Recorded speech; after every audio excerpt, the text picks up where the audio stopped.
dificultad se le caiga el internet, pues puedan ir al canal. Bueno, muy buenos días, espero que estén todos muy bien. Ya hacía un buen tiempo que no nos veíamos, estaban ustedes trabajando pues de manera autónoma y muy juiciosos.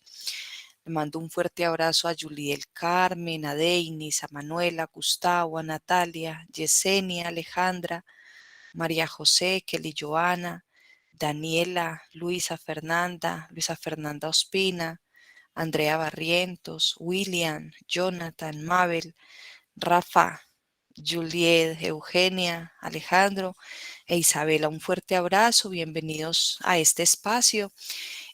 Vamos a desarrollarlo de la siguiente forma. Yo voy a hacer un encuadre general, lo que ustedes acaban de hacer pues de manera autónoma, que es la lectura del texto sobre bioética, digamos como la historia de cómo surge la bioética, qué es la bioética, y posteriormente vieron 2 películas. Hasta ahí vamos todos claros. El día de hoy todos han hecho ese ejercicio. Me confirman, por favor. Si hay alguno que no se haya visto alguna de las películas o la lectura, no pasa nada, pero dentro de la guía hasta ahí teníamos, ¿verdad? Sí, profe. Sí, profe. Sí, profe. Perfecto, perfecto. Entonces, antes de iniciar con ese conversatorio o esa conversación que vamos a tener frente a las películas y frente al texto de bioética, voy a hacer un encuadre general. Ya todos debieron haber subido el cuestionario de los tipos de ética y con eso pues creo que el día de hoy también voy a dar mayor claridad de cómo se conecta ese primer módulo que vimos sobre los fundamentos éticos de la salud pública, cómo se conecta lo de los fundamentos filosóficos de la ética y posteriormente pues iniciamos con el conversatorio de las películas y así vamos dando cumplimiento a esos 3 grandes esquemas que propusimos para el curso. Hay un común denominador entre los fundamentos éticos de la salud pública y los fundamentos filosóficos de la ética. Y esa palabra que ustedes resolvieron en ese cuestionario, que es la eudaimonía, la felicidad. Esos dos grandes paquetes, tanto esa ética de la salud pública como esos fundamentos filosóficos, la búsqueda está en la felicidad. ¿Cómo buscamos nosotros la felicidad? ¿Y qué debemos hacer para buscar esa felicidad? Para Héctor Abad, el fin último para poder conseguir esa felicidad es servir a los otros. Y ustedes van a ver que en esos fundamentos filosóficos de la ética hay diversos tipos de ética, el epicureísmo, el hedonismo, el estoicismo, y cada uno de esos busca también ese bien final que es la felicidad. Entonces, para esos tipos de éticas hay digamos, unas formas de adquirir la felicidad, y una es, por ejemplo, la felicidad está en el placer de todo lo que me rodea sin afectar a los demás, ¿cierto? Ahí vemos que hay una forma de conquistar esa felicidad, una forma muy egoísta, es decir, acá lo que importa es el placer y yo no me involucro en la vida del otro, en el sufrimiento del otro, a diferencia de esa ética de la salud pública que Héctor Abad viene a decirnos, no es que la felicidad está en ese poder servir a los demás, en pensar en superar esas dificultades que tienen también los demás, porque en la medida en que yo sirvo, yo soy feliz y por eso yo debo ser un poliatra, debo ser un trabajador incansable por la salud y por el bienestar de las gentes. Y así es como yo adquiero mi felicidad. Hay, por ejemplo, otros tipos de ética donde para yo poder acceder a la felicidad, yo tengo que purificarme. Y ahí vemos un poco la escuela pitagórica, que ustedes vieron también ese video, Pitágoras, que nos viene a plantear, ¿no? Es que nosotros lo que tenemos que ir es hacia la luz para que sea mediodía para todos. Y para llegar a eso tenemos que hacer unos ejercicios, unos rituales que nos permitan purificarnos, porque la felicidad está muy, digamos, alineada con la purificación. Y por ahí es donde la escuela pitagórica empieza a hablar de la ética. Una persona ética es una persona que está purificada, una persona que está descontaminada del mal, una persona que toma decisiones que no afecten a la sociedad y que no se afecten a sí mismo. Por eso entonces entra esa palabra de la purificación. Yo me purifico para poder estar feliz y por eso hay una infinidad de rituales y cada una de las escuelas filosóficas tenían unas formas de purificación para acceder a la felicidad. Miren que siempre ese fin último va a ser la felicidad. ¿Cómo conquisto yo la felicidad? A través de esos ejercicios de purificación. Y hay unos conceptos que entran allí a jugar y es, por ejemplo, la accesis, ¿cierto? ¿Qué es eso de la accesis? Y vamos a verlo que en nuestro contexto eso todavía funciona. La gente no es consciente de esa escuela filosófica que lo está recogiendo o esa escuela filosófica que lo está representando, pero eso a la fecha todavía existe.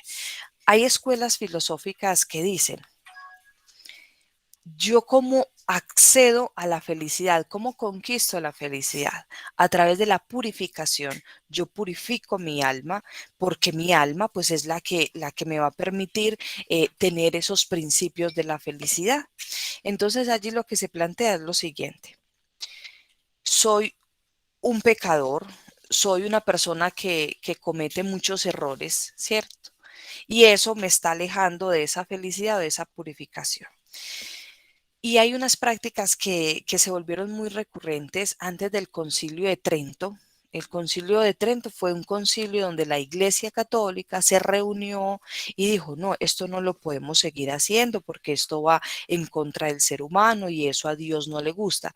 Pero anteriormente se castigaba el cuerpo para purificarlo y poder acceder a los beneficios de Dios. Y en esa medida, quien estaba cerca de Dios era un sujeto que podía acceder a la felicidad.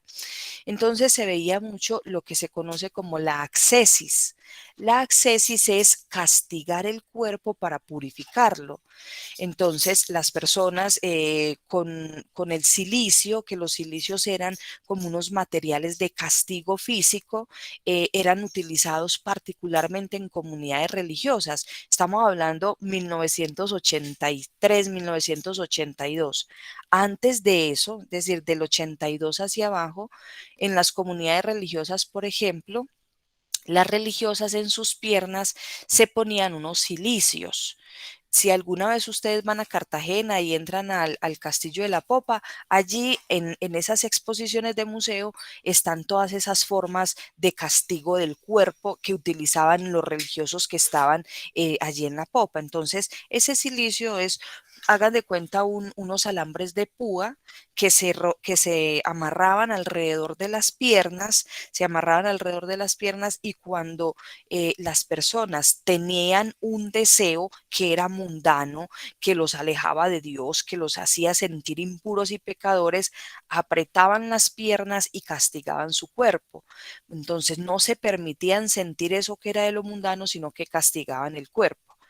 Miren que esas prácticas a la fecha todavía se ven, no de una forma eh, tan grande, o sea, una forma tan exagerada, pero todavía se ven. Se ve mucho cuando las personas pagan una promesa. Entonces voy a pagar una promesa, voy a ir donde el Señor caído, me voy a ir descalzo, voy a castigar mi cuerpo por lo pecador que soy o por lo pecadora que soy, me voy a ir arrodillada, pelándome las rodillas hasta un monumento para que Dios purifique mi alma y yo pueda gozar de los beneficios. Hay algunas zonas en la costa donde en la Semana Santa las personas tienen unos lazos grandes y en la punta tienen unas púas y se golpean y hacen la flagelación. Entonces, yo me flagelo para que mi cuerpo sufra, lo castigo por lo pecador que es, por los malos pensamientos y de esa forma purificarme y poder acceder a los beneficios de Dios. Eso es lo que conocemos con la ascesis, pero mire que tiene esa misma, digamos, esa misma fuente. ¿Cómo conquisto la felicidad? La felicidad es estar al lado de Dios. ¿Y cómo estoy al lado de Dios? Pues castigo mi cuerpo porque es sucio, porque es pecador, porque tiene que purificarse. Hay uno de los casos más digamos, emblemáticos dentro de la historia de la ascesis, de este tipo de ética epicureísta, que es purificarme para poder acceder a la felicidad. Orígenes fue un sacerdote católico. Orígenes era, digamos, dentro de la iglesia reconocido porque era un sacerdote muy santo, estaba muy pegado de Dios, tenía muchas cualidades pues como para ser santificado. Resulta que Orígenes salió un día a la calle y sintió, digamos que vio a una mujer pasar por la calle y su cuerpo reaccionó. Entonces me imagino que en su momento tuvo una erección y él sintió que ese placer mundano lo estaba alejando del beneficio de Dios. Llegó a su casa, tomó 2 piedras y se estripó, se explotó los testículos porque él no podía sentir eso que lo alejaba de Dios y murió desangrado. Y por lo que él hizo, digamos, no fue canonizado, pero fue lo que él realizó para poder estar cerca de esa felicidad. ¿Alguna pregunta hasta este punto? ¿Están ahí? ¿Ya se durmieron toditos o están asustados por Orígenes? Sí, profe, acá estamos todo muy bien.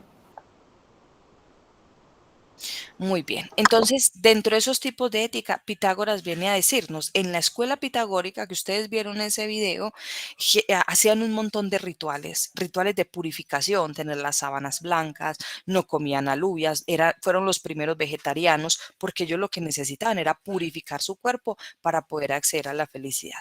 Miren ustedes que a la fecha de hoy hay muchas corrientes naturistas de Ayurveda, un montón de vegetarianos, veganos, que lo que están buscando es la purificación de su cuerpo para acceder a la felicidad. Entonces, te venden un sinfín de programas del bienestar, de la felicidad, de la plenitud desde ese tipo de ejercicio, ¿cierto?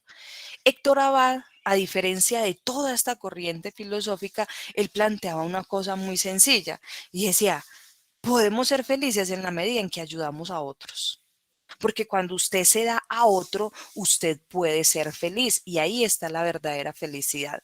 Entonces, Héctor Abad, dentro de ese fundamento ético de la salud pública, hace una crítica muy fuerte a todos esos tipos de ética, porque lo que está planteando allí es, todos esos tipos de ética tienen en sí mismo digamos, una visión muy egoísta del ser. El sujeto solito conquista su purificación y es feliz solo. Ninguno de esos tipos de ética que ustedes revisaron en ese cuestionario plantean que el bien común es el que da la felicidad o que servir a otros da la felicidad. No, cada uno tiene su propio postulado. Yo me purifico, yo me conozco, que nada me turbe, que nada me perturbe, quien a Dios tiene, todo, nada, cero estrés, alejado de una realidad. Y Héctor Abad viene a decir, no, o sea, usted tiene que meter en lo que está pasando en el mundo para poder conquistar la felicidad. Listo. Entonces, hasta ahí miren ustedes esas diferencias que hay dentro de esos tipos de ética y el tipo de ética que se nos plantea a nosotros como salubristas. El bien de nosotros debe ser ese servicio a los demás, ese comprometernos en la vida del otro, en el sufrimiento del otro, en la opresión del otro y en querer cambiar digamos, esas situaciones indeseables. Y ahí es donde Héctor Abad nos plantea, se puede ser feliz cuando yo trabajo por el bienestar de los otros, cuando trabajo por esa salud de esa polis que está enferma, de tantas, digamos, situaciones que se pueden presentar. Hay unas similitudes muy importantes. El día que estuve conectada, solamente 2 personas solicitaron pues la asesoría y la pregunta que me hacían era, la primera era, ¿cómo resolver esa pregunta de mesotes? ¿Qué tiene que ver el concepto de mesotes con el mesoísmo de Héctor Abad? ¿Cierto? ¿Y qué tiene que ver eso con la escuela pitagórica? Entonces, esa era una trampita que pues yo le puse al cuestionario para mirar si ustedes sí lo estaban haciendo a toda conciencia, porque para poder resolver esa pregunta tenían que haber visto digamos, la clase sobre Pitágoras para poder hacer esa conexión. Si no lo vieron, no se preocupen. En esta clase lo vamos a retomar. Pero para responder esa pregunta de la articulación entre mesotes, mesoísmo de Héctor Abad y la escuela pitagórica, era fundamental ver la clase sobre Pitágoras, que Pitágoras lo que nos plantea es ese justo medio que también tiene que ver con Héctor Abad. Entonces, yo voy a preguntarles a algunas personas qué respondieron frente a esa pregunta. ¿Qué relación hay entre el mesoísmo, el concepto de mesotes y la teoría pues de Pitágoras de ese que sea mediodía para todos? Por ejemplo, Alejandro, tú qué responde, Alejandro Vargas, ¿qué respondiste en ese ítem? Y pues ya no me acuerdo. ¿Y qué se te viene a la cabeza sobre eso? ¿Qué tiene que ver mesotes con mesoísmo y la escuela pitagórica? Fue como la equidad, el justo medio. Y pues sí, gira más o menos en eso, como la equidad, por decirlo así. ¿Pudiste ver la clase de Pitágoras? Sí, profe. Ok, ¿qué te llamó la atención de esa clase de Pitágoras?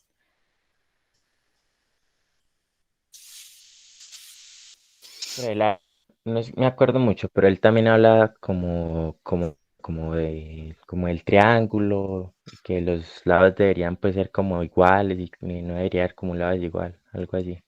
Muy bien, Alejandro. Muy bien, Alejandro. Mabel, Eliana, ¿qué recuerdas de esa respuesta? Buenos días, profe.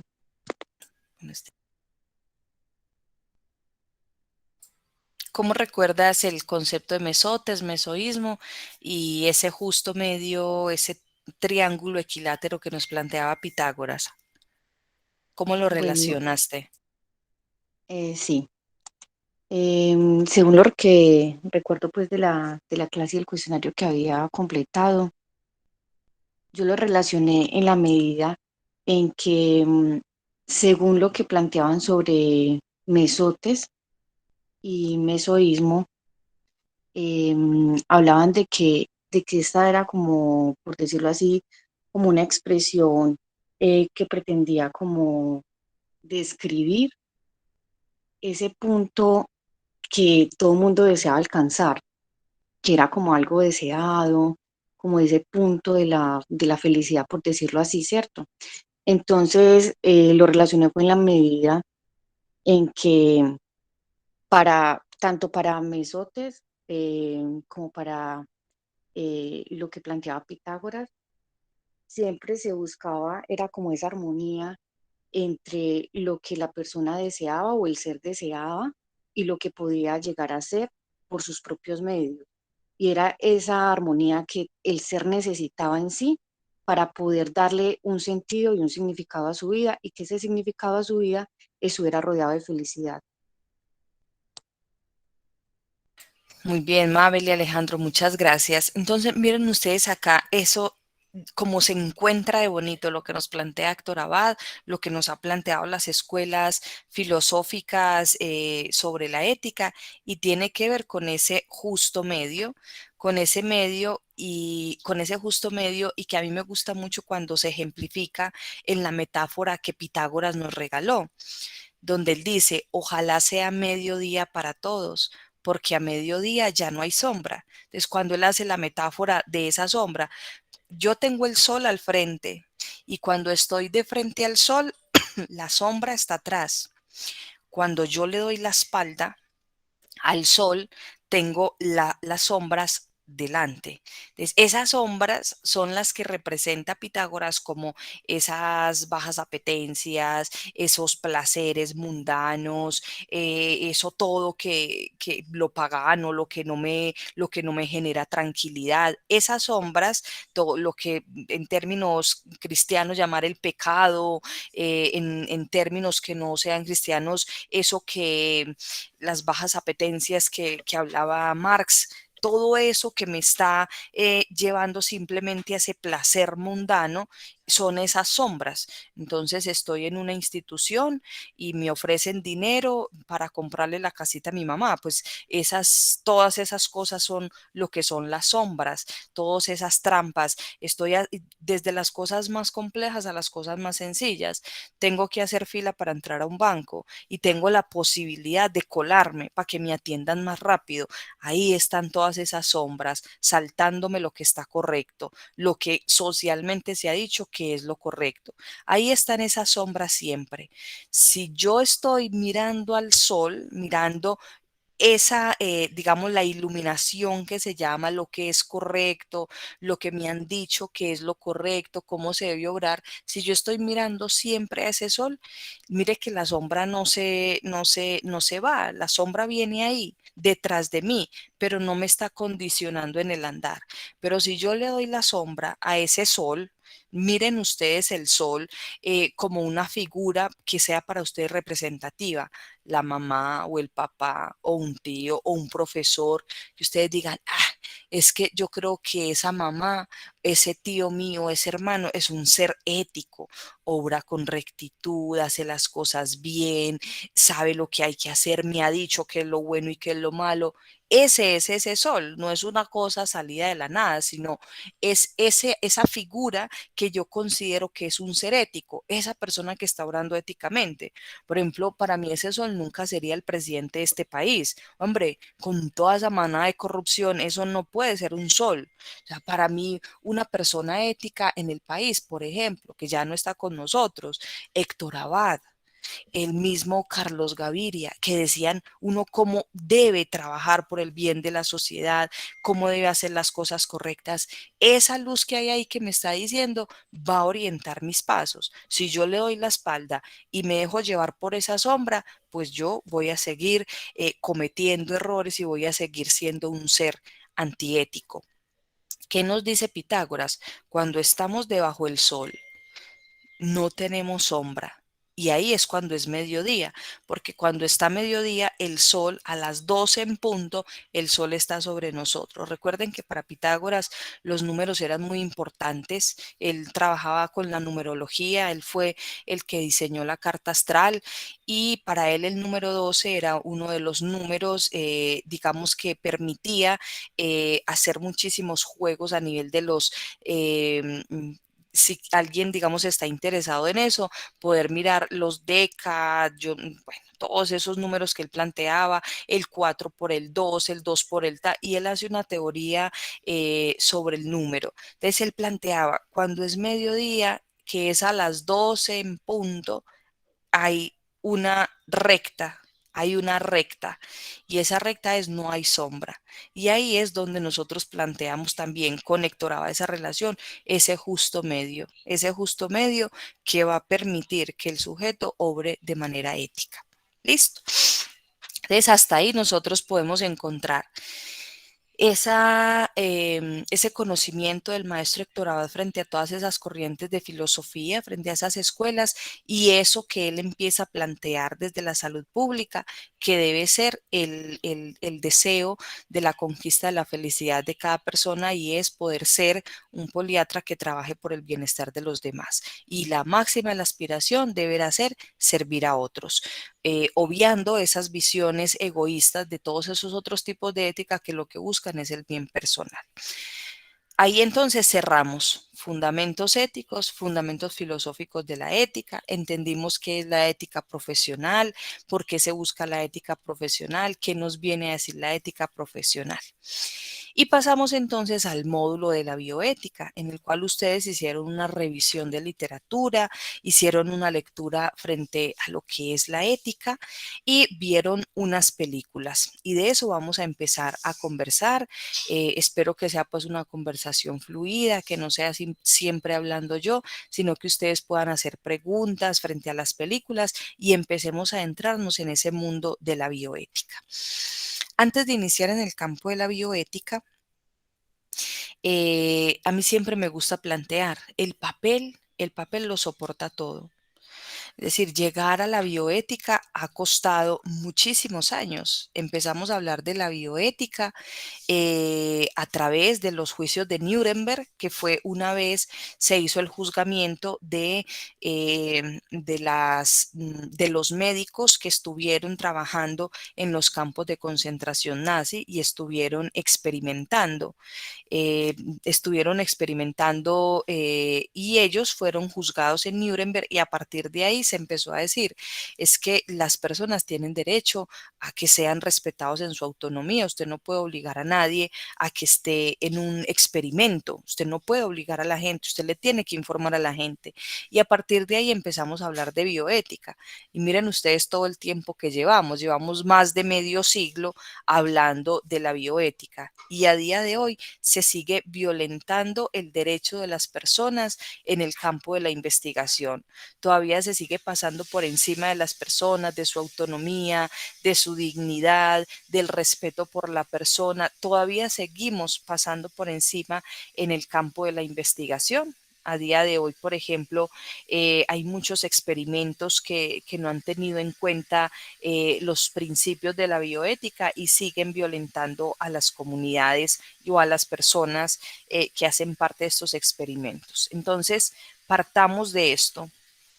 La bioética, los componentes de la bioética están muy bien desarrollados en el papel, muy bien desarrollados en el papel.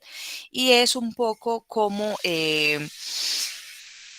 yo siempre hago este comparativo entre la bioética y el derecho internacional humanitario.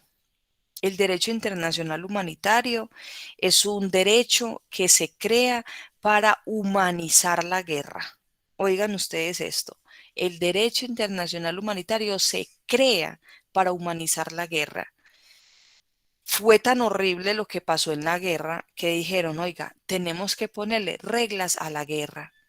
Estas guerras irregulares, que aquí no se sabe quién dispara para dónde ni quién es de dónde, esto tiene que tener unas reglas, porque o si no, ya como humanidad nos vamos a devastar, como humanidad nos vamos a acabar entre todos. Hay que poner unas reglas y esas reglas fueron puestas en un papel. El derecho internacional humanitario existe en el papel.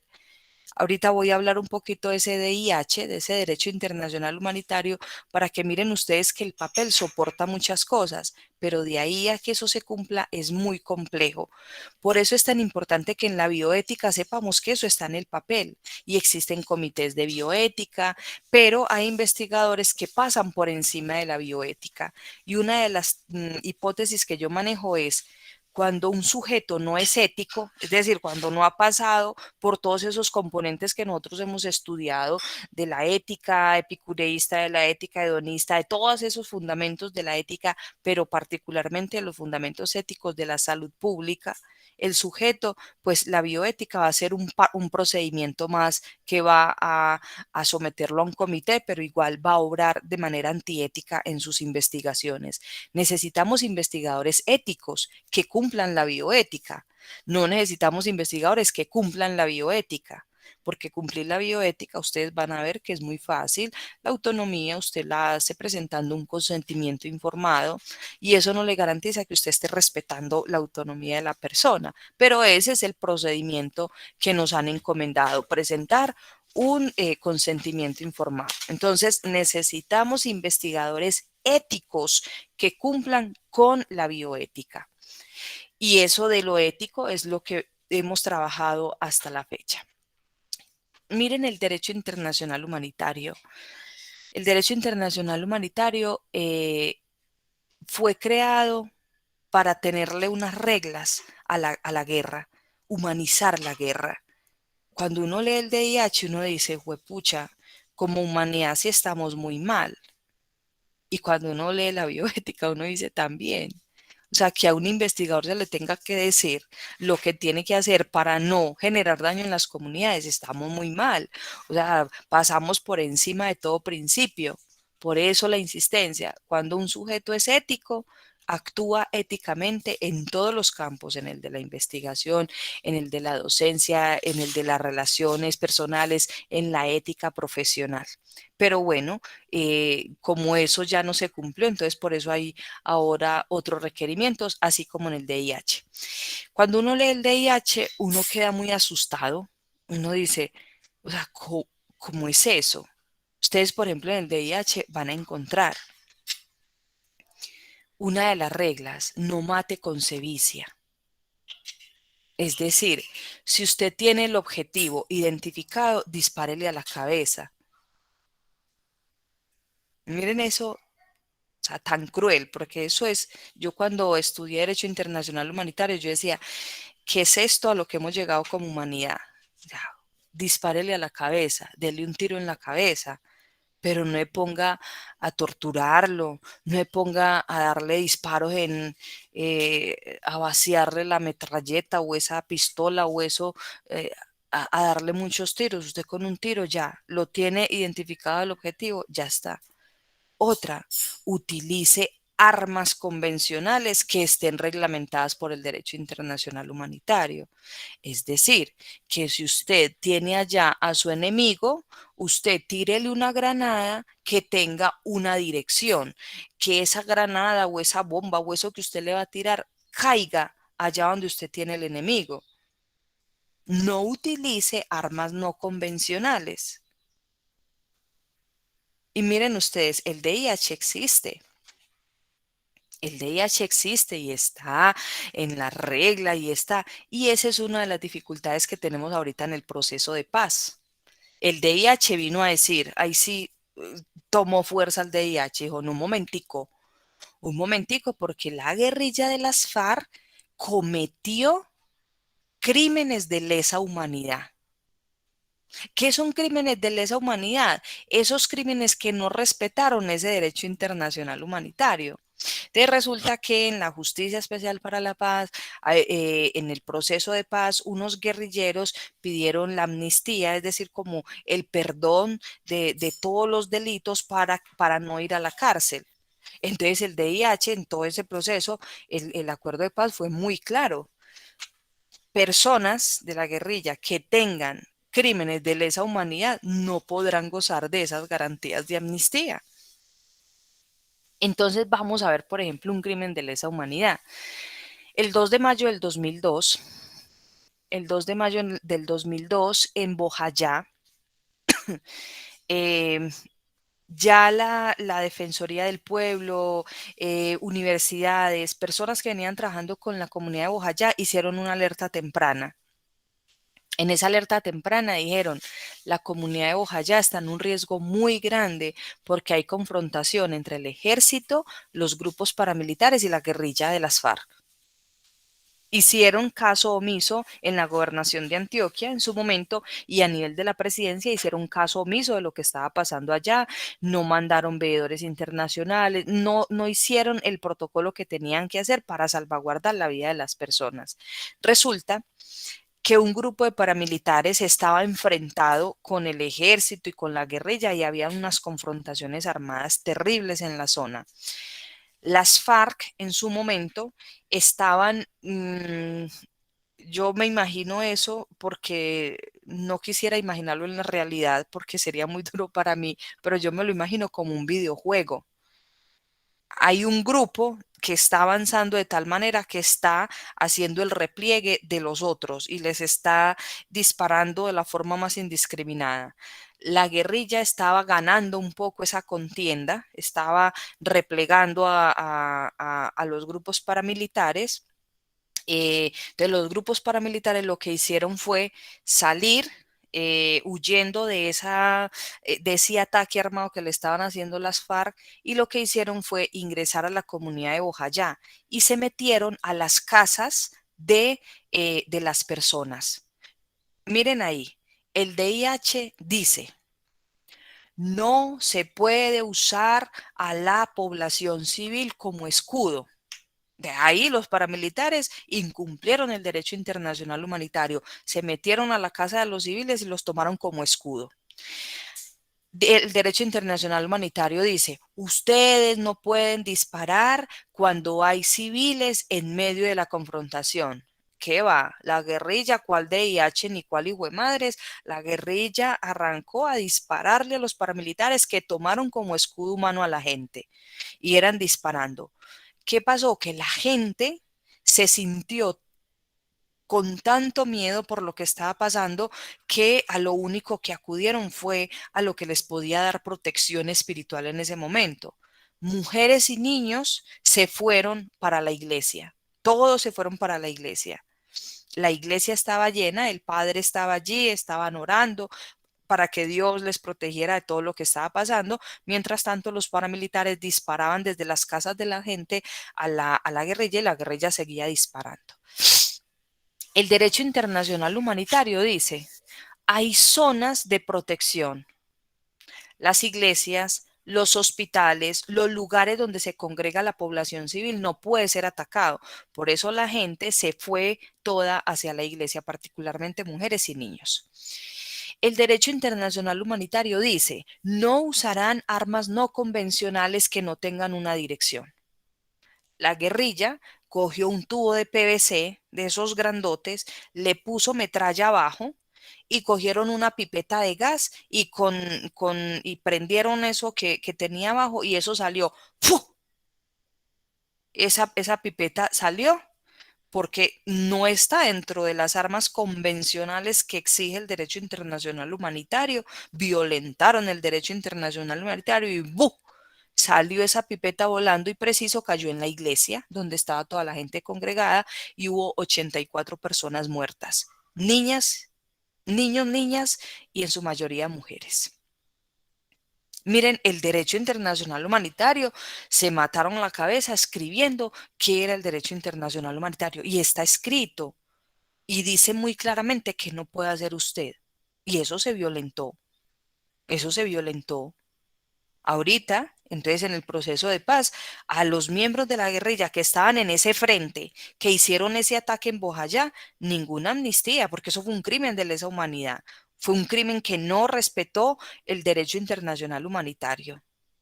Y en su momento los paramilitares que tomaron a esa población como escudo humano, tampoco. Lo mismo pasa con nuestro ejército. El bombardeo que hicieron, donde mataron 8 niños, no respetaron el derecho internacional humanitario. Ahí había población civil. Esos niños estaban retenidos. Cuando hay un rescate a sangre y fuego, va en contra del derecho internacional humanitario. El derecho internacional humanitario dice: oiga, cuando hay un civil que puede morir, usted no puede entrar a disparar porque lo puede matar. Entre en un proceso de negociación, porque es que lo que prima es la vida de ese civil. También todos los grupos de este país armados, legales e ilegales, han incumplido el derecho internacional humanitario. Y está escrito y está reglamentado. Lo mismo pasa, muchachos, con la bioética. La bioética nos dice muy claramente qué es lo que vamos a empezar a ver de aquí en adelante. Nos dice muy, pero muy claramente qué no se debe hacer cuando usted investiga con sujetos. Aún así, se tira para adelante. Entonces ahí entramos dentro de las dos películas que ustedes vieron. La película, la primera que vieron fue El experimento en Tuskegee. ¿Qué vieron ustedes en esa película? ¿Qué les llamó la atención de esa película? Vamos a hacer, eso es, vamos a hacerlo así de manera, la persona que quiera participar, y si de pronto me quedo yo hablando solita, empezamos a decir nombres. Ahora bien, partamos de tener esto en la cabecita. La bioética escrita está. ¿Se cumple o no? esa es una discusión que se va a plantear. Lo que nos tiene que quedar claro, muchachos, es un investigador tiene que ser ético y un investigador ético cumple la bioética. Pero hay muchas personas que cumplen ese requisito de la bioética y no son éticos a la hora de investigar. Y de eso vamos a ver muchos de los casos. Pero por ahora me interesa mucho que veamos el experimento en Tuskegee, Mr. Evers Boy. ¿Qué les llamó la atención de esa película? Adelante, Alejandra. Profe, sí, me llamó mucho la atención, bueno, primero que se violaron pues muchos de los principios bioéticos que se decían en la lectura, empezando por el de consentimiento informado, que realmente ellos nunca se dieron cuenta que no, que estaban en un estudio como tal y que no se les estaba poniendo el medicamento que ellos pensaban, sino más bien como un placebo. Que se violó también el principio de la no maleficencia, porque realmente como el objetivo de los investigadores era eso, o sea, nunca ponerles el medicamento para ver cómo desarrollaban la enfermedad pues a lo largo del tiempo. Me parece muy teso, profe, la verdad, que, o sea, fue algo que pasó en la vida real, que yo estuve también mirando. También la discriminación que se veía en esa época como un hospital solamente para la población negra, me pareció como, ¿qué es eso, por Dios, a lo que se ha llegado la humanidad, ¿cierto? Y más lo del placebo, profe, me pareció algo que, no, impresionante, porque ellos pensaban, se tomaban el tiempo para ir a que les pusieran un medicamento para tratar una enfermedad y realmente no, nunca les pusieron nada, estaban jugando con el tiempo de ellos, con la dignidad de ellos, entonces muy teso. Profe, yo. Deinis, adelante. Deinis, Yesenia. Primero Deinis y después Yesenia y después Juliet, en el orden de la palabra. Listo, profe, gracias. Profe, dentro de la película realmente hay muchas cosas que lo dejan a uno pensando bastante. La primera es mirar cómo, pues, desde siempre ha existido ese racismo, ¿cierto? Donde se veía la gran diferencia que había entre la comunidad negra y la comunidad blanca. Lo otro era cómo relacionaban y creían que solamente la sífilis daba, pues, le daba a los negros y que era una enfermedad propia de ellos. Y lo más teso es ver cómo a nombre de la ciencia se han hecho tantas cosas, por querer adquirir conocimientos o querer avanzar en, pues, en vacunas, en remedios, cómo se deja de lado la integridad de otras personas, en este caso la población negra, donde aun cuando tenían ya, sabían que para la sífilis existía la penicilina, pues que ese era el remedio, que era la cura, cómo seguían experimentando con ellos porque fue mucho tiempo, creo que fue más de 10 años que en esa comunidad de 400 negros, si no estoy mal, quedaron nomás como 2 o 3 personas, que fue a las que se le dieron, a la que se le dio la verdadera medicina y no el placebo. Otra cosa, como ni siquiera les decían cuál era el nombre o qué era lo que tenían, pues tenerlos ahí engañados, simplemente diciéndoles que lo que tenían era mala sangre, pues que la sangre de ellos eran mala, y con ellos también les estaban como diciendo que el problema realmente venía era de ellos. Pues yo lo vi como que usted está maldito, como que eso es algo directamente relacionado con ustedes, no tiene nada que ver con nosotros. Para mí, pues muy tesa esa película, profe, realmente tantas cosas que uno puede ver ahí, donde la ética realmente no está por ningún lado, cómo se utilizaban a esas personas sin una conciencia, como sin importarles. La mujer, aunque sí tenía pues como esa relación con esa persona, pero era la única pues como que le brindó esa opción de darle realmente el tratamiento. Y al final de la película o al principio donde demuestran todo, aún sabiendo todo el mal que hicieron, cómo se justifican y dicen, no, es que eso lo hicimos en nombre de la ciencia, esto fue para, pues como que se perjudicó a estas personas, pero el bien que vamos a generar vale la pena, no importa como a quién se dejó atrás, pero en adelante para la humanidad va a ser un beneficio muy importante. Y eso es todo. Perfecto, muchas gracias, Deini. Yesenia. Profe, me parece pues que se violaron todos los principios de bioética porque no hubo una verdadera autonomía como entre las personas, pues como de que supieran la verdad del tipo de experimento al que estaban participando, aunque al principio pues se les ofreció pues como la parte de los medicamentos, luego fue cambiado pues como el tipo de experimento que estaban haciendo con ellos y les dijeron pues como que iban a continuar con el mismo experimento, entonces digo que desde un principio principio se les dijo pues como falsos, los llevaron con falsos, e igualmente no informarles realmente en el estado de salud en que se encontraban, en qué tipo de enfermedad que tenían. La parte de no maleficencia, porque igualmente les hicieron un daño muy grande, y también el de beneficencia, porque nunca les ofrecieron el tratamiento después de haber encontrado la penicilina, les fue negado, indicándoles que este antes les iba a hacer más daño. Entonces yo creo que me parece pues que es una película demasiado impactante y que creo que hoy todavía en día por el bien de la salud, como ellos dicen, estamos generando mucho daño en muchas personas sin, sin importar a quién, y más por ejemplo esta comunidad pues de afro que siempre ha sido muy vulnerable, siempre la han discriminado, las han tratado muy mal, entonces ver que para ellos es simplemente una población con la cual vamos a experimentar sin importarnos pues como este tipo de consecuencias.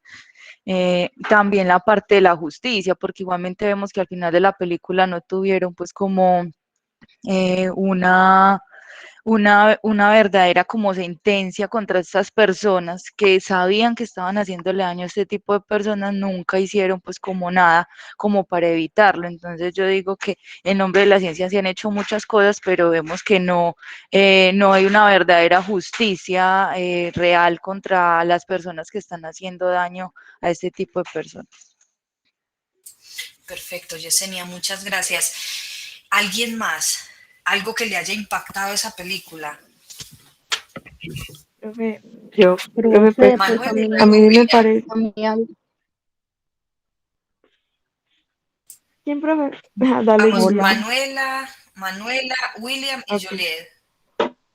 listo. Profe, pues a mí nuevamente pues sí me deja como muy pensativa, o sea, como esa segmentación que se veía entre la población negra pues los afrodescendientes y los blancos, porque por ejemplo al principio de la película pues muestra como una escena muy marcada que es que pues que el doctor blanco va a beber en un bebedero y dice, no, acá solamente negros, y luego mira el otro en el letrero que dice solamente blancos, y también se ve como pues como esa diferencia, pues yo lo noté, que el bebedero de blancos obviamente era mucho mejor que el de negros, era como más sencillo, y también en el hospital, era solamente un hospital para los negros, y los blancos obviamente tenían para la época mucha más accesibilidad a la salud. Y, y eso pues increíblemente es algo que históricamente se ha visto y actualmente uno cree que no, pero todavía se sigue viendo como ese racismo. Hay gente que todavía hace como comentarios como tan, pues como tan atrasados. Una vez, hace años, pues hace pocos años, recuerdo a alguien, pues estaba hablando con alguien y esa persona vivía en Estados Unidos. Y recuerdo que estaba hablando como, pues esto va como hasta cosa de decirlo, pero pues así es porque igual se sigue viendo mucho. Y él decía, como no, lo que pasa es que allá en Estados Unidos pues hay mucho racismo todavía, ¿cierto? Y, y uno también pues lo ve como en el poder, ¿cierto? Y él decía, no, lo que pasa es que allá pues a la población afrodescendiente también la apartan mucho, pero es porque ellos como que son diferentes, ellos hasta suban diferente media. Y yo quedé como, uy, o sea, hay gente que todavía los ve como una raza inferior, ¿cierto? Como se veía en la película. Y todavía se ven muchos casos de racismo. En esos días estaba viendo, mi hermana estudia pues derecho, la pusieron de la universidad a ver una serie que se llama Así nos ven, no sé, profe, si la conoces, pero es un caso de la vida real. Y es un caso, es una audiencia donde a unos niños, por ser negros, los acusaron de una violación y eran pues inocentes. Y es un caso de la vida real y ya es muchos años después, a ellos les tocó pasar, ¿cuánto fue que les tocó mami pasar en la cárcel? Como 14 años. Y después de eso, el violador como que confesó y a ellos los tuvieron que indemnizar y fue la indemnización más alta de la historia de Nueva York. Pero, o sea, les dañaron la vida porque eran niños desde 14 años. Y solamente por ser negros los acusaron, los cogieron en el Central Park y a todos les armaron una historia para acusarlos de que ellos habían sido la violación. Entonces todavía se ven como tantas cosas que son impactantes, ¿cierto? Usted vio Y la ya pues, película con su mamá. No, profe, yo sí la vi sola. Ah, bueno, porque su mamá veo que ya le pueden dar el diploma de abogada también y de salubrista. Usted ya sabe más ella que usted preguntándole cuántos años los condenaron. Sí, profe, no recordaba bien ese dato. Perfecto, Manuela. Sí, lo que planteabas allí de frente pues como a todas estas situaciones de racismo, en cuanto a la bioética, se sigue generando este racismo. Por ejemplo, hay una película que es El jardinero fiel. En El jardinero fiel se ve cómo se hacen pruebas de vacunas en países de poblaciones negras, en África. Entonces, la bioética viene a plantear en uno de sus principios, el principio de la igualdad. Oiga, un momentico, ¿cómo así que usted va a probar todas las vacunas en África? ¿Por qué no las prueba en Francia? ¿Por qué no las prueba en España? ¿Por qué no, y por qué no las prueban con poblaciones diferentes? Y mire que a nosotros nos pasa mucho. Díganme ustedes cuáles de los estudios de nosotros que hacemos en salud pública vamos a preguntarle a la gente del poblado. Casi siempre pegamos para otro tipo de poblaciones. ¿Cuál es la percepción frente al sistema de salud? Entonces arrancamos para poblaciones vulnerables. ¿Y qué tal si nosotros vamos a otros contextos? Por qué no aplicamos el principio de la igualdad? Lo mismo pasa con el sistema de vacunación. Cuando empezó el COVID, ustedes van a mirar en internet, hubo un investigador francés que dijo que iban a probar la vacuna contra el COVID en África. Entonces, claro, se le vino todo el mundo encima. Oiga, la bioética, todo lo que ha avanzado, y usted todavía diciendo que va a probar la vacuna en África, ¿por qué no la prueban en Francia? ¿Por qué no la prueban en Europa? Entonces, ahí dentro del campo de la bioética se ve eso. En el jardinero fiel ustedes lo van a ver muy claro cómo todos esos programas de experimentación se hacen con poblaciones vulnerables. En Colombia, por ejemplo, para curar la malaria. Para la sífilis también Colombia hizo parte de esos estudios. Ustedes se pueden meter en internet.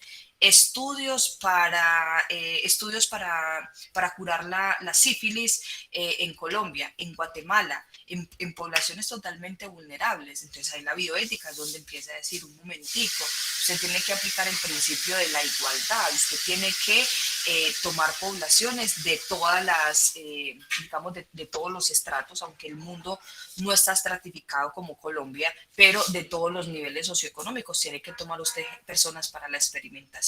Listo. Valentina, adelante. No, espérame. Estaba William, Juliet y luego Valentina Cuello. Adelante, William. Profe, buenos días, ¿cómo está?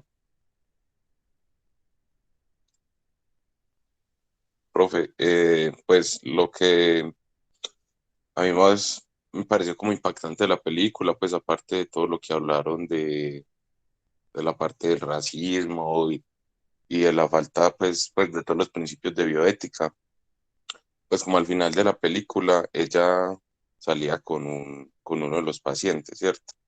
Y ese muchacho se metió al ejército.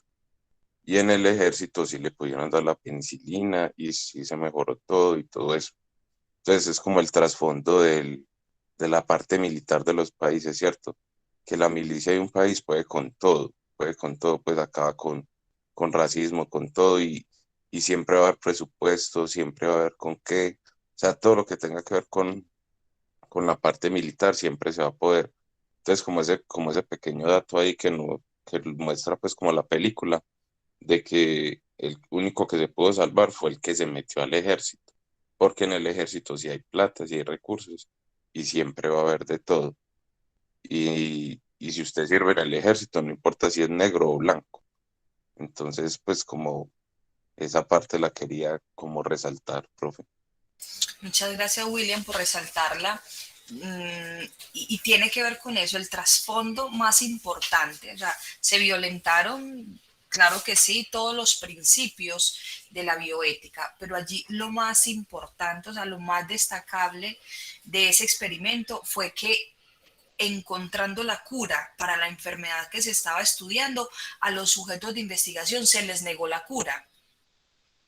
Ustedes empiezan a ver a lo último, ya cuando van al servicio médico, que Mr. Evers va y lleva a uno de los chicos para que le pongan la penicilina, y dijeron, no se pueden, y los tienen en todos, absolutamente todos los hospitales los tienen bloqueados, porque hacen parte de ese experimento. Muchachos, y es una cosa que uno dice, pero ¿qué es eso tan horrible?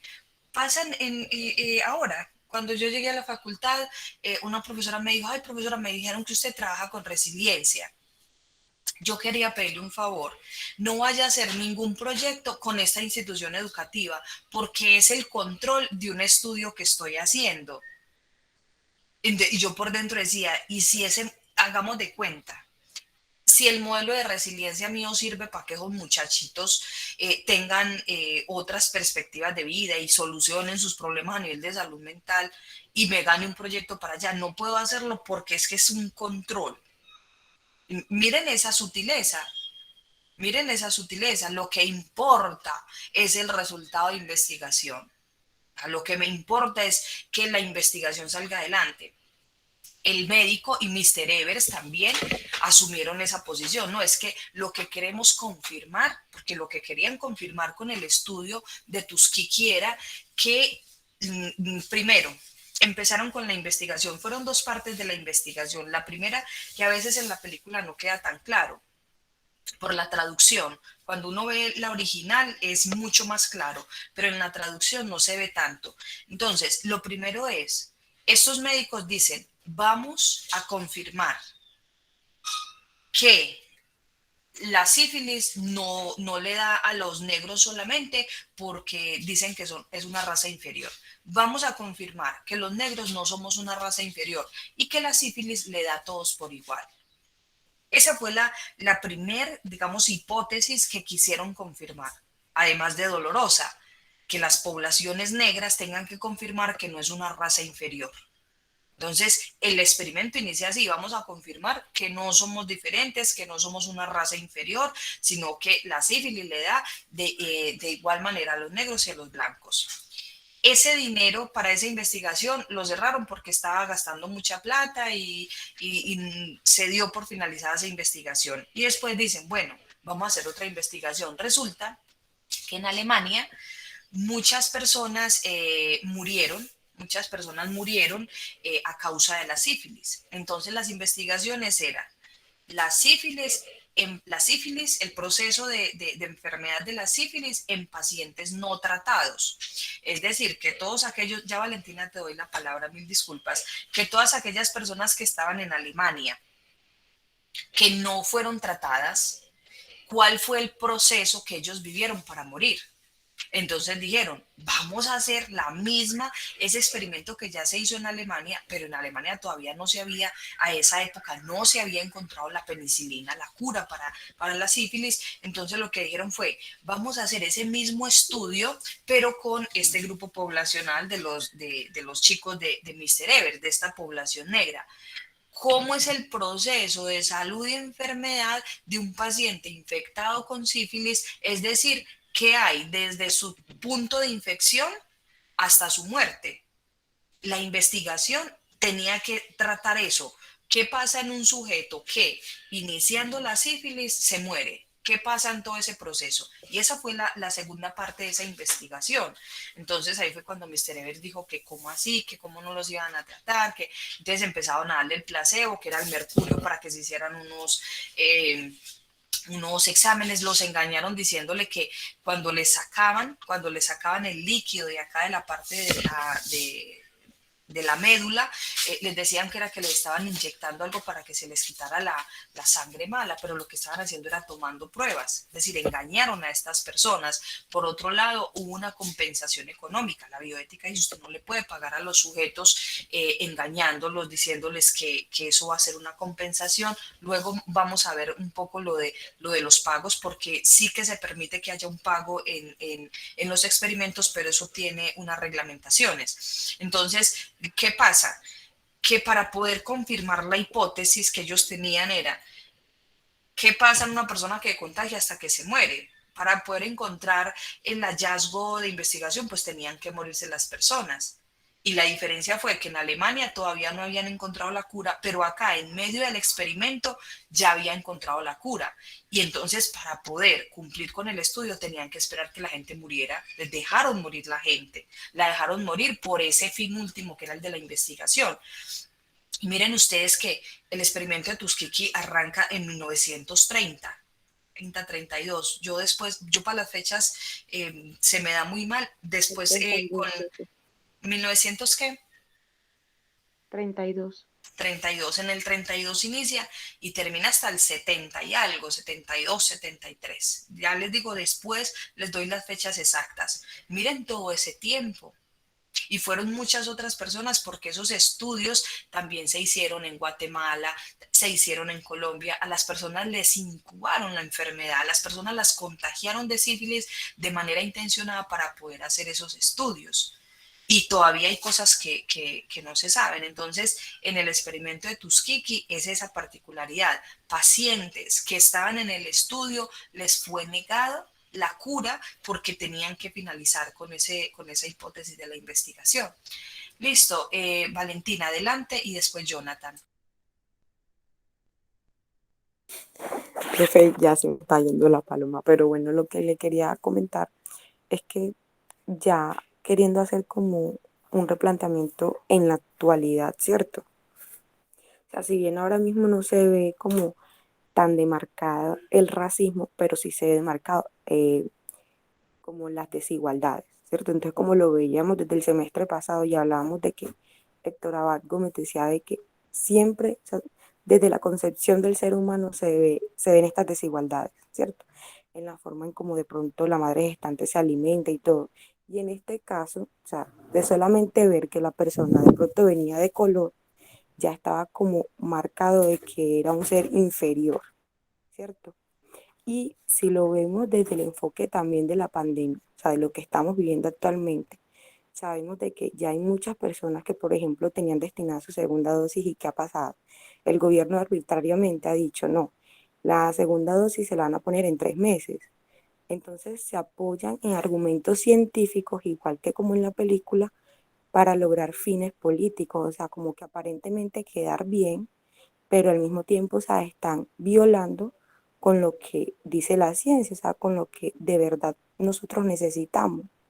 Entonces, algo como que no solamente se quedó por allá en el 32, sino que es la hora y todavía estamos arraigados a esa problemática. Perfecto, Jonathan, adelante. Profe, yo lo que pienso pues como de la película en cuanto a la enfermera Evers, era que ella estaba como bajo sometimiento y pues querían hacer las cosas bien porque les querían hacer un tratamiento, pero lo malo es que ellos fueron engañados desde el principio, no diciéndole las enfermedades que ellos tenían. Y pues me hace recordar la paradoja que dijo el médico, y era la de las montañas, que ella la primera montaña la subió con ellos y ya era decisión de ella si seguía o si no seguía. Y pues, y pues también pienso que hay un punto como de no retorno, como hasta qué punto puedo avanzar y hasta qué punto ya no hay vuelta atrás, porque ella podía haber dejado el proyecto, pero también era como que, bueno, si dejo el proyecto ya le van a dar un maltrato o van a hacer pues otro tipo de cosas en el experimento y pues ella no va a estar como para supervisar eso o para hacer que todo como que salga de la manera peor posible, por decirlo así, porque de cierta manera ya estaban haciendo un daño, o sea, ya lo que estaban haciendo era malo, entonces era como hacerlo menos grave, por llamarlo de esa manera, y pues ella sabía que estaba haciendo mal, pero entonces ahí también viene lo que yo digo de la montaña, como ese punto de no retorno, como bueno, si sigo es malo, pero es menos malo, y si no sigo también es malo. Claro, ahí se enfrenta un dilema ético muy, muy particular, ¿no? Y ahí a eso se enfrentó, por eso lo que en la película salía mucho cuando hacían mención al juramento hipocrático. al juramento hipocrático lo que te plantea es lo primero es no hacer daño, prima non nocere, lo primero es no hacer daño. Entonces volvían y se repetían, pero siempre estaban en esa confrontación.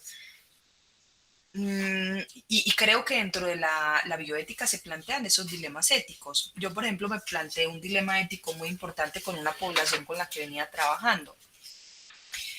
Me dijeron, un investigador que siempre, pues que necesitaba población porque no tenía, se ganaban un proyecto y no tenían la población para investigarla. Entonces el investigador me dice, Sandra, como tú trabajas con la comunidad, necesitamos hacer este proyecto, es una evaluación. A las personas se les va a pagar, digamos, los transportes, la alimentación. Y yo por dentro decía, bueno, ¿qué más se le va a entregar a esta población? Se les va a evaluar en salud mental y ¿qué más se va a hacer con ellos? No, el proyecto solo es evaluarles. Se les entregan los resultados, pero no se puede hacer una atención clínica ni nada. Entonces yo dije, bueno, aquí es un dilema ético. Y ese dilema ético, recuerden cuando lo planteábamos, si hubiese sido por mí, yo inmediatamente hubiese dicho, no, o sea, dejen de utilizar las comunidades. No trabajan allá metidos en terreno y no se hace la investigación. Pero yo me planteé ese dilema. Yo dije, ese dilema lo voy a plantear. Recuerden cómo se soluciona ese dilema ético, hablando con otros. Yo reuní a las personas del pueblo y les dije, vea, hay esta posibilidad de que ustedes sean evaluados en salud mental. Posteriormente no va a haber ningún tipo de atención, pero en la evaluación a cada uno le van a dar 25.000 pesos que se corresponde al viático de movilidad y de alimentación, porque en una investigación no se puede pagar por la participación. Y el dilema ético yo me lo planteé fue por esos 25.000 pesos. Porque yo dije, son 25.000 pesos durante una semana que para esas personas significa la comida de un mes. Yo decía, yo ahí voy a entrar a sopesar. Que no, que es que las comunidades a toda hora investigando, las a toda hora preguntando. Yo lo que tenía en mente era 25.000 pesos, que para 85 familias se va a convertir en lo que van en el alimento de una semana. Yo fui y les dije, vea, la evaluación es esta, es una evaluación pesada porque son 2 horas que ustedes tienen que estar ahí respondiendo preguntas, les van a hacer unas preguntas relacionadas con esto. ¿Ustedes quieren que yo diga que sí para que empecemos este proceso? Y todos dijeron, profe, por 25.000 pesos lo hacemos porque es con lo que comemos en una semana. Yo ahí me planteé ese dilema. Entonces, lo que hice fue, bueno, vamos a ver cómo se va a mitigar, qué tipo de atención vamos a hacer. Le dije al equipo de investigadores, lo primero que tienen que hacer es a la gente le tienen que dar un refrigerio y tiene que ser un refrigerio bonito, empacado en una caja, que sea un brownie con un jugo de deli, tiene que ser así. Entonces, los investigadores, eso sí se puede conseguir, listo. Hacemos esa brigada, que eso no va a repercutir en beneficios para la comunidad, que lo busca un comité de bioética. Yo me planteé ese dilema y lo hablé con la comunidad. Les dije, ¿ustedes quieren participar en eso? Sí, queremos porque ese dinero, tal cosa. Y le dije al equipo de investigación, a las personas se les debe indicar que en cualquier momento se pueden retirar del estudio, pero les dan los 25.000 pesos. Sandra, no, ese es un compromiso. A diferencia del experimento de Milgram, de la película del experimento que ustedes vieron en la cárcel, que ahorita vamos a entrar a hablar de él. A esas personas se les dijo, a ustedes se les van a dar 4.000 francos, son como unos 16 millones. Con una persona que se retire del estudio, acabamos el estudio y a ninguno se le da el dinero. Eso se denomina en la investigación como una coerción. Entonces, cuando yo dialogué con el equipo de investigación, le dije, vea, si una persona decide salirse porque está cansada, porque se está tocando temas que se le hace la contención emocional, pero a esa persona se le dan los 25.000 pesos, sea que siga o sea que no. Entonces, mire que ahí uno entra a plantearse esos dilemas. Bueno, entonces, como no hay más nadie en cola, vamos a pasar al experimento. Aquí, en el experimento de Tuskegee, fundamental comprender. Se violentó la autonomía porque las personas no tenían conocimiento de lo que se estaba haciendo. Beneficencia, a estas personas se les violentó en beneficencia. ¿Por qué? Porque aunque hubo una compensación económica durante todo el proceso, se les negó de la posibilidad de la cura de la enfermedad y así tenía que hacerse. Por ejemplo, en este caso, lo del concepto del placebo. En la bioética se utiliza mucho el concepto del placebo. ¿Cómo funciona eso del placebo? Lo voy a explicar con un caso de investigación de la Universidad de Antioquia. Hace aproximadamente unos 6 años aparecieron carteles en toda la universidad. ¿Quieres hacer parte de la investigación de la facultad de, ya ni recuerdo qué facultad era, agronomía, no recuerdo, para validar la efectividad de la moringa en el tratamiento de enfermedades? Les hicieron el estudio para determinar que la moringa reducía el colesterol en la sangre. Entonces, muchos estudiantes dijeron sí, y muchos profesores también, sí, quiero participar de ese estudio. Entonces, primero hay una voluntariedad. Yo no estoy obligando a las personas a que participen en ese estudio, ni estoy mintiendo, ni no. Hay una intención, hay una invitación pública desde la voluntariedad para los que quieran participar. Una vez están todos, a todo el equipo, a todos los que decidieron participar, los reunieron en un salón. Entonces hay una división porque son la metodología, los casos y los controles.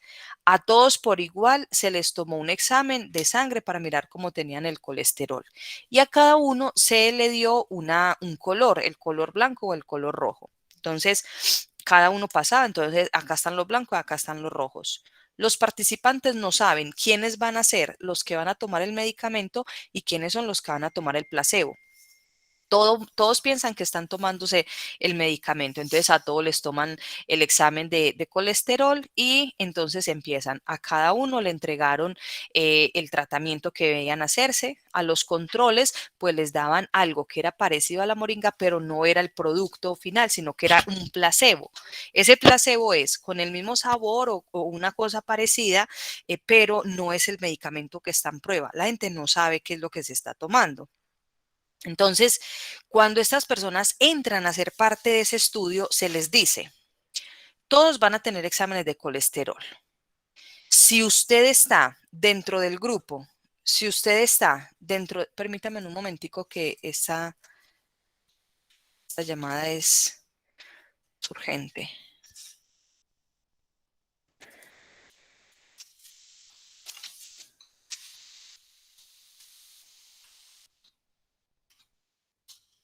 Permíteme, por favor.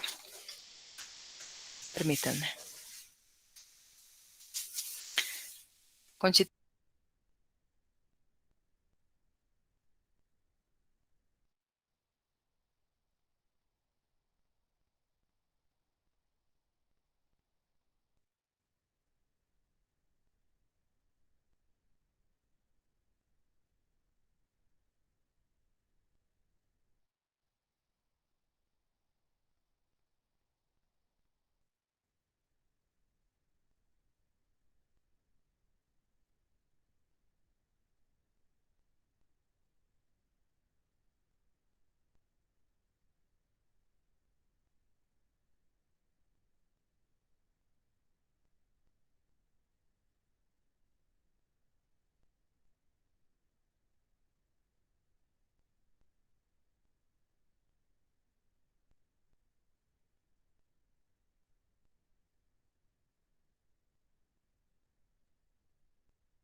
Bueno, entonces,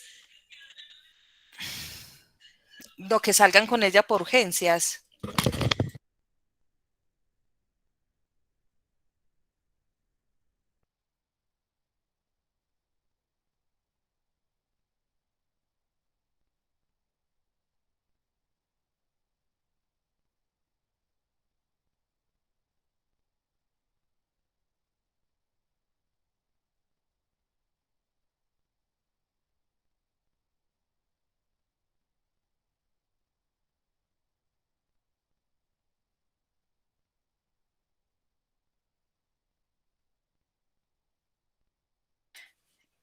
Bueno, mil disculpas. Es una situación compleja. con una de nuestras compañeras de la universidad. Entonces voy a intentar cerrar y yo voy a hacer un video, un video donde paso a explicarla el experimento y voy a ver cómo lo hago. Hacemos un foro o algo. Listo, les ruego me disculpen. Es una situación muy urgente. Termino esta idea. A las personas que se les dio el placebo, a las personas que se les dio el placebo se les dijo, ustedes van a hacer, pero, o sea, la gente no sabía quién era placebo y quién era los que estaban tomando el medicamento, pero a todos se les dijo, todos van a tener los exámenes del colesterol. Hay un grupo que va a recibir el placebo y otro que va a recibir el medicamento, pues la moringa, el producto que nosotros realizamos. Si el estudio nos confirma, que la moringa reduce el colesterol, aquellos que tuvieron el placebo, nosotros como equipo investigador les damos el tratamiento gratuito, porque ustedes se tienen que beneficiar de esos hallazgos de investigación que nosotros tenemos. Ahora bien, si aquellas personas que se les dio el medicamento tienen alguna reacción adversa al medicamento, sufren alguna crisis o pasa algo, nosotros como equipo de investigación entramos a tratarlos, a acompañarlos hasta que se puedan estabilizar en su salud. Miren que ahí está un ejercicio completo de autonomía, porque a la gente se le informó lo que iba a hacer, que firmaran el consentimiento informado. La beneficencia es en el sentido, ustedes si tienen algún efecto adverso, yo voy a estar ahí. Y si no tienen un efecto, y si no tiene efecto adverso, sino que cura la enfermedad, ustedes lo van a recibir. Y el respeto por las personas, porque fue gente de diferentes espacios o de diferentes condiciones socioeconómicas que decidió participar voluntariamente. Miren que la bioética sí se puede respetar. Y esto va a ser muy importante, chicos, porque, por ejemplo, en alguna clase cuando estaba exponiendo esto, una estudiante me dijo, profe, ahora entiendo qué fue lo que pasó y nos contó su historia. El papá de ella sufría hipertensión y lo contactaron de una clínica indicándole que iba a pasar con, digamos, para estar en un proceso de investigación, para tomarse unos medicamentos para reducir la hipertensión y lo hicieron firmar unos documentos. El señor se tomó los medicamentos y a los 5 días falleció. Estaba en una experimentación. Y en los documentos que él firmó decía que eximía de toda responsabilidad a la empresa, a la farmacéutica que estaba experimentando con él.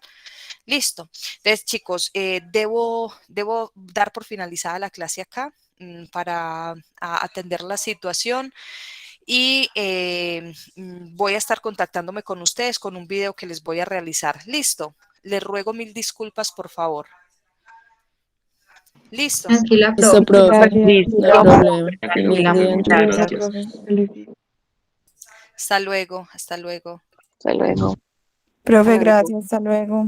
Gracias, Hasta luego, profe. profe. Gracias, profe. Feliz día.